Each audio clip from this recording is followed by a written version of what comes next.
dapat memahami yang tidak kasat mata, serta mampu berkomunikasi dengan roh dan alam gaib. Orang yang pernah minum sesuatu, orang yang pernah disebut, orang yang pergi nanya pada arwah orang mati, ada roh di dalam tubuhnya.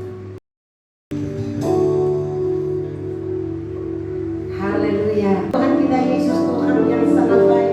Dia luar biasa, Dia terus mengasihi kita apapun keadaan kita. Amin. Kita mau serahkan kepada Tuhan seluruh kehidupan kita, biar nama Tuhan dipermuliakan senantiasa. Haleluya, haleluya.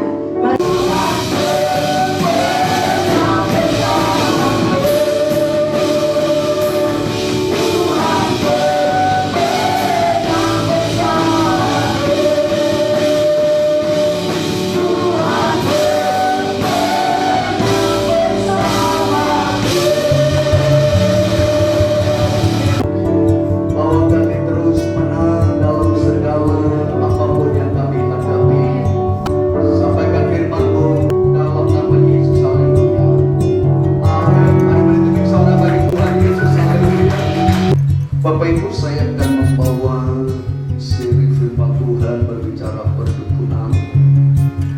Ada berapa seri yang akan saya sampaikan, karena ini sangat penting dalam setiap kehidupan kita, karena begitu banyak umat Tuhan yang sudah percaya Kristus tetapi masih bergaul dengan perdukunan. Saudara kasih, mari kita baca Amats 19 ayat 31. Janganlah kamu berpaling kepada arwah atau kepada roh-roh peramal. Janganlah kamu mencari mereka, dengan demikian menjadi najis, karena mereka akulah Tuhan Allahmu. Berbicara perdukunan, ini adalah istilah yang digunakan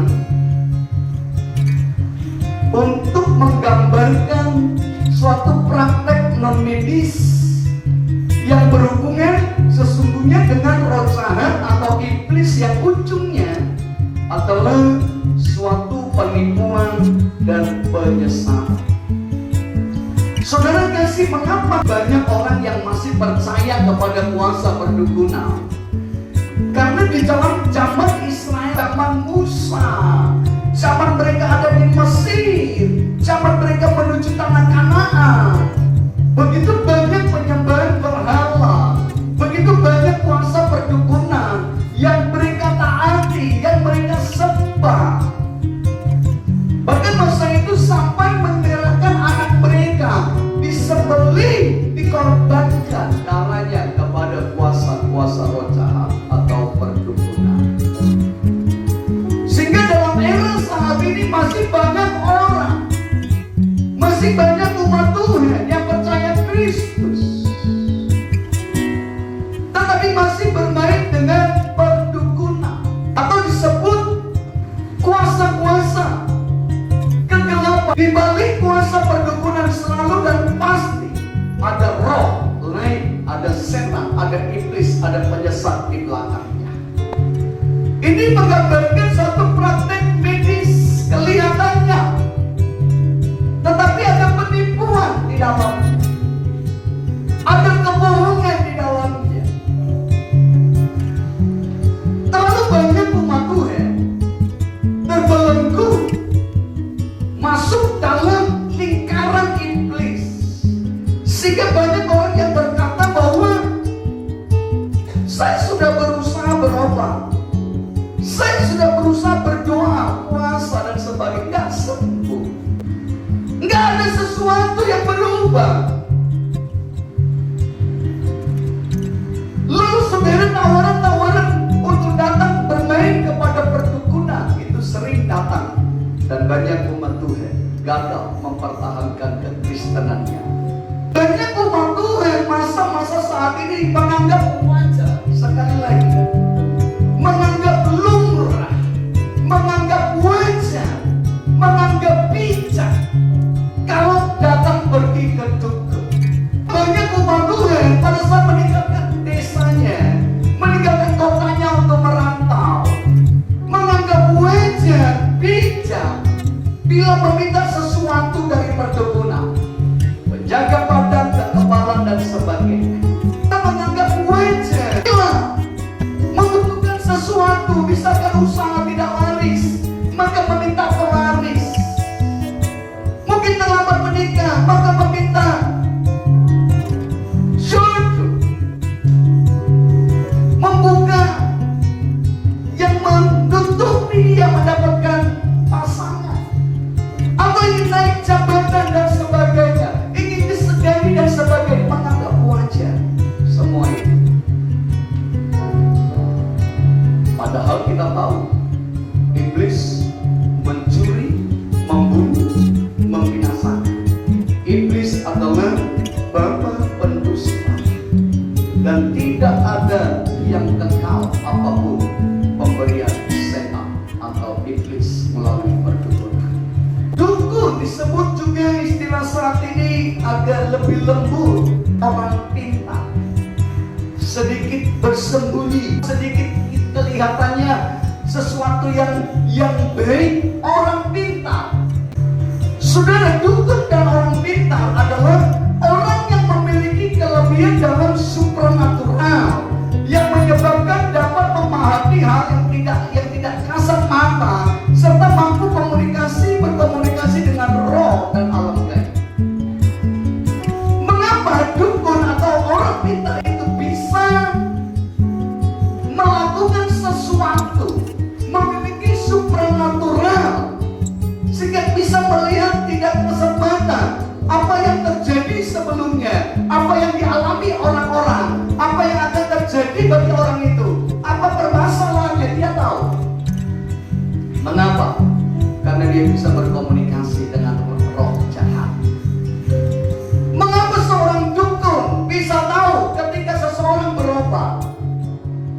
Dia bisa berkata, ibu, engkau datang karena suamimu selingkuh. Ibu, engkau datang karena mertuamu cerewet. Ibu, engkau datang ke toko. Dia bisa tahu. Ibu, kau punya landong atau tai lalat, itu saudara, tanda lahir di betismu, di tangan kananmu, di pundakmu. Dia tahu. Bapak, di depan rumahmu ada pohon jengkol, sebelah kanan begitu pintu masuk. Dia tahu. Mengapa? Dari mana dia mengerti? Ini berbicara roh, kuasa, kegelapan. Karena dibalik seorang peramal, seorang supranatural,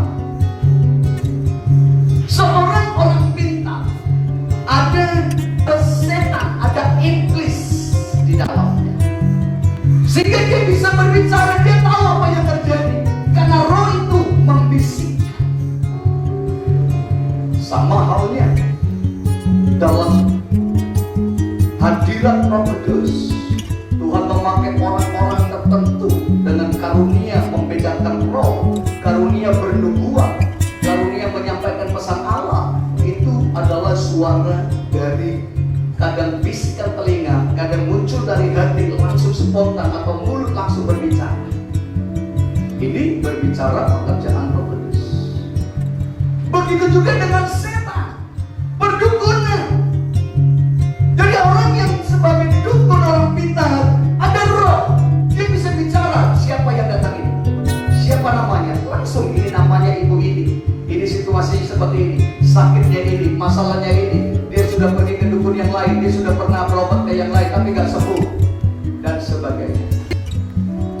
Roh atau arwah, dalam bahasa Ibrani disebut ruah, dalam bahasa Yunani disebut pneuma, yaitu suatu intuisi, suatu pemberian dari Allah yang diberikan pada manusia hingga manusia hidup. Intuisi Allah diberikan satu roh sehingga manusia bisa mempunyai daya, manusia bisa bernapas, bisa hidup. Dan apa yang kita baca tadi, janganlah kamu berpaling kepada arwah atau kepada roh peramal. Ada tiga dalam kehidupan kita: tubuh, jiwa, dan roh. Tubuh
Jika dia hidup dalam Kristus, maka rohnya diambil dan ditempatkan di kamar Firdaus.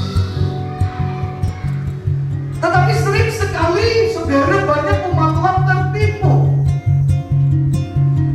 Sering sekali banyak umat Tuhan berpikir bahwa orang yang mati rohnya ada dalam dunia. Roh orang mati ada di dalam dunia. Bahkan banyak yang berkata ketika belum dikubur atau belum 41 hari itu rohnya masih di rumah, masih berputar-putar. Atau orang yang kecelakaan, orang yang gantung diri, itu rohnya ada di dalam daerah itu. Sesungguhnya itu bukan roh orang mati atau roh yang Tuhan beri ketika manusia hidup, tetapi itu adalah pekerjaan roh setan yang menyerupai orang hidup sebelum mati. Dia bisa menyerupai suara, dia bisa menyerupai wajah, dia bisa menyerupai apapun. Sehingga sering sekali orang terbelenggu, tersesat, memberikan satu sesajian makanan dalam di kuburan dan sebagainya, berbicara kepada arwah orang mati, roh orang mati. 2 hari lalu pergi ke makam Guru Panggowalan Kati, ganti bunga, nyiram, dan tidak ada satu kata pun keluar dari mulut kami yang berkata, kami datang Guru, apa kabar Guru, senanglah kau di surga. Tidak ada perkataan itu. Kerinduan ada. Mama duduk di sini jam 8. Saya katakan kepada Sarah, rasanya kita menunggu kakak gadis pulang dari kerja ya. Biasanya kan begitu suruh pintu dan dikunci dulu sebelum tiga-tiganya masuk. Itu karena merasa cinta. Jadi tidak ada lagi hubungan antara orang mati dan orang hidup. Tinggal hubungan kasih dan cinta. Tidak lagi perlu berbicara di kuburan, tidak perlu lagi membahas sesuatu makanan. Saya masih ingat saudara, 40 tahun yang lalu ketika hari kebangkitan Kristus, hari Minggu subuh itu saudara, kami masih melakukan itu bersama jemaat dan pelayan. Sudah menjadi kebiasaan saat itu. Setiap hari kebangkitan jam 4 pagi kami pergi ke kuburan, beramai-ramai. 4:30 sampai di kuburan, siap-siap ibadah. Selesai ibadah, sudah menyembah. Ada yang satu lihat kuburan opungnya, anaknya, suami, istri, lalu mencabut di rumput. Ada yang berbicara di situ. Kami datang, ada yang menangis, mengedungi di situ. Ada yang memberi lampet, kue di situ. Ada yang memberi rokok di situ. Aduh, sayang sekali. Kami lakukan ketika itu karena belum mengerti firman. Saya masih kecil, masih SD. Wah, senang sekali lari-lari ke kuburan. Seperti Petrus melihat Yesus sebagai Maria Magdalena. Tetapi saudara, karena tidak paham, saudara, ketika roh atau sebutan arwah, sering dikenal orang arwah gentayangan. Sesungguhnya tidak ada arwah gentayangan, tidak ada roh orang mati dalam dunia. Tetapi mengapa ada suara ketika orang gantung diri, wajahnya seperti dia, tangisannya seperti dia. Ketika ada orang melahirkan meninggal, ada anak bayi suara menangis, terdengar. Itu bukan roh orang mati, itu bukan roh bayi itu, tetapi setan yang menyerupai anak bayi. Karena setan mengerti segala suara. Bahkan Alkitab berkata bahwa suara setan itu sangat merdu ketika mereka bernyanyi memuji Allah di surga. Suaranya sangat merdu, membuat Allah kagum akan pujian-pujian yang disampaikan kepada Allah. Tetapi karena kesombongan keangkuhannya, dia dibuang ke dunia menjadi iblis dan musuh kita. Apabila roh itu diambil, maka mereka mati binasa. Tetapi sering sekali dalam perjalanan hidup orang datang menyembah arwah, menyembah roh orang mati. Saul datang kepada seorang dukun dan memanggil roh Samuel, dan roh itu datang menyampaikan sesuatu. Apa itu bisa terjadi? Semuanya itu seizin Allah untuk menyatakan kemuliaan Tuhan, menegur Saul tidak lagi melakukan kehendak Tuhan. Tetapi dalam kuasa perdukunan, saudara, itu adalah pembelotan, itu adalah penipuan. Sehingga orang bisa lewat kuasa perdukunan memanggil nenek mungkin, kakek, leluhur, dan bisa berbicara dengan sedikit pendupaan, minyak dibakar dan sebagainya, mengundang arwah. Dan biasanya membutuhkan satu media, orang lain bisa langsung ke dukun itu sebagai media, dia berbicara, bisa menggunakan orang lain untuk menyampaikan pesan roh itu. Dan banyak orang terkesima, banyak orang kaget dan kagum akan hal itu, sehingga banyak orang pergi ke dukun menganggap itu hal yang biasa. Saya banyak temukan, saudara kasih, orang-orang yang terbelenggu, semangat yang tidak kuat dalam Tuhan, yang masih mempercayai hal seperti ini, tidak sembuh pergi ke dukun, tidak laris tokonya pergi ke dukun, ada masalah keluarga pergi ke dukun, dan sebagainya. Mengapa orang bisa disantet? Mengapa orang bisa dirasuki setan? Mengapa orang bisa terbelenggu dengan kuasa iblis? Karena membuka ruang baginya untuk iblis itu menguasai. Bahkan ada yang mengundang supaya setan itu ada dalam tubuhnya. Benar, iblis itu ada, tetapi kuasanya sudah dihancurkan oleh darah Yesus. Disebut orang yang pergi tanya pada arwah orang mati, ada roh di dalam tubuh. Apabila engkau mengirim rohmu, mereka akan tercipta. Jadi Allah mengirim dan mengambil. Allah mengirim memberi kehidupan. Allah mengambil pada saat mengalami kematian. Manusia mengalami kematian. Dan tidak ada roh dalam dunia ini, roh orang mati. Tidak ada roh opung kita, nenek moyang kita dalam dunia ini. Tapi roh jahat yang menguasai, kutuk yang mereka kerjakan yang masih menguasai, ikatan sumpah serapah yang mereka kerjakan yang masih menguasai keturunan ketiga dan keturunan keempat. Karena itu harus dibebaskan di dalam nama Yesus Kristus. Nabi sering tanya kepada seorang yang terikat berbelenggu yang bermain perdukunan, mengapa Bapak lakukan? Mengapa Ibu lakukan?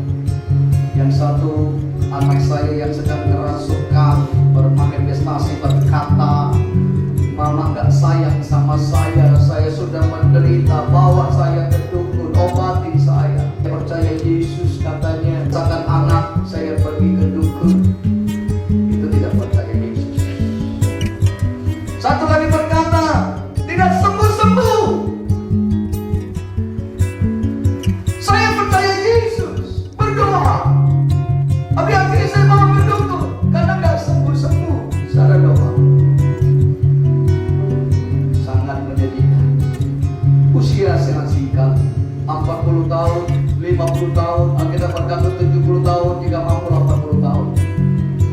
Mengapa kita korbankan itu untuk menderita di api neraka selamanya hanya karena percaya kepada Tuhan? Mari umat Tuhan,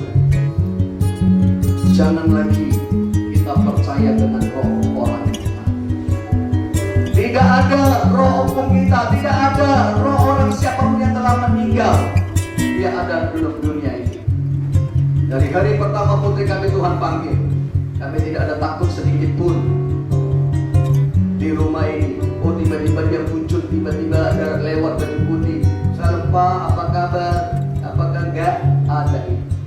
Karena saya percaya rohnya sudah bersama Bapa di surga. Ini harus menjadi keyakinan kita. Jangan pernah pergi, jangan pernah percaya kepada arwah-arwah. Jangan pernah pergi kepada perdukunan yang bertanya kepada arwah. Mencari nasib kita, mencari jodoh dan sebagainya. Semua itu tipu daya. Iblis tidak pernah memberi gratis. Semuanya harus dihargai, harus dibayar. Kan itu saudara orang yang terbelenggu. Mungkin dia pergi ke dukun 1, 2, 3, 4, 5. Dukun yang berbeda, berkali-kali pergi. Maka roh jahat membelenggu dia. Maka ada roh, bukan cuma 1, 2, tapi banyak roh di dalam itu. Karena setiap pergi ke dukun yang satu, dukun masukkan roh jahat, pergi lagi masukkan roh jahat, pergi lagi masukkan roh jahat, sehingga dia diikat dengan Tuhan. Sekali lagi umat Tuhan yang ada di rumah Tuhan, baik yang menyaksikan live streaming, dengar bahwa tidak ada arwah orang mati dalam kita. Tidak ada hubungan kita lagi berbicara kepada orang mati siapapun. Ketika mungkin kita di kuburan, ketika mungkin kita sedang menghadapi masalah, kekecewaan, penderitaan, banyak umat Tuhan.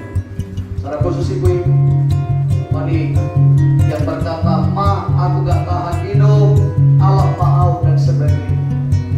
Banyak berkomunikasi dengan orang yang sudah mati. Itu dosa. Bisa saja tiba-tiba roh setan yang berbicara menyapa kita masuk dalam tubuh kita.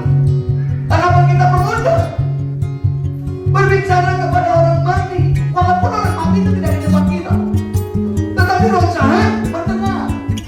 Roh jahat mempergunakan kesempatan karena celah yang kita punya.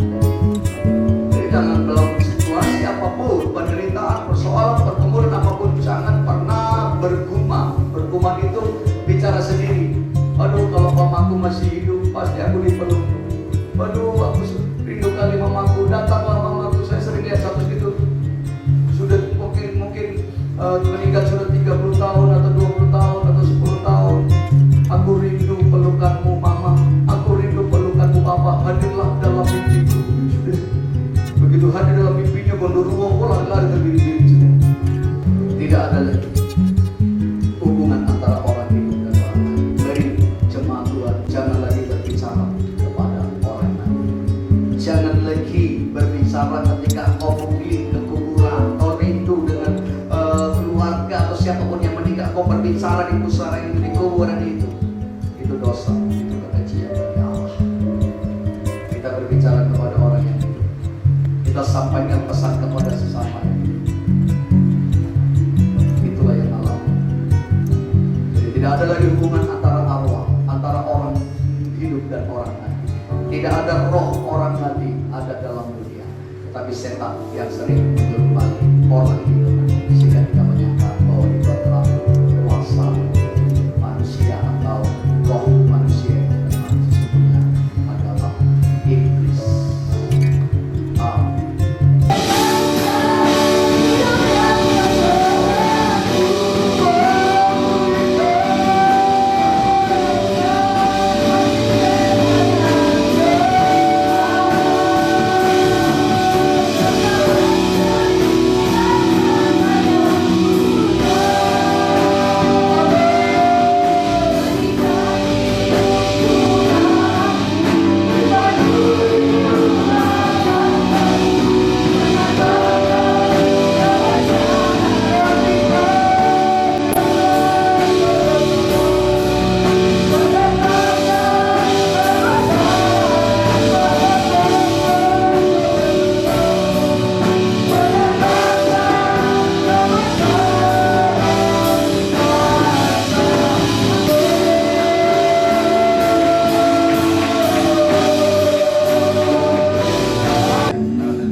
Diberkatilah Indonesia bagi Tuhan.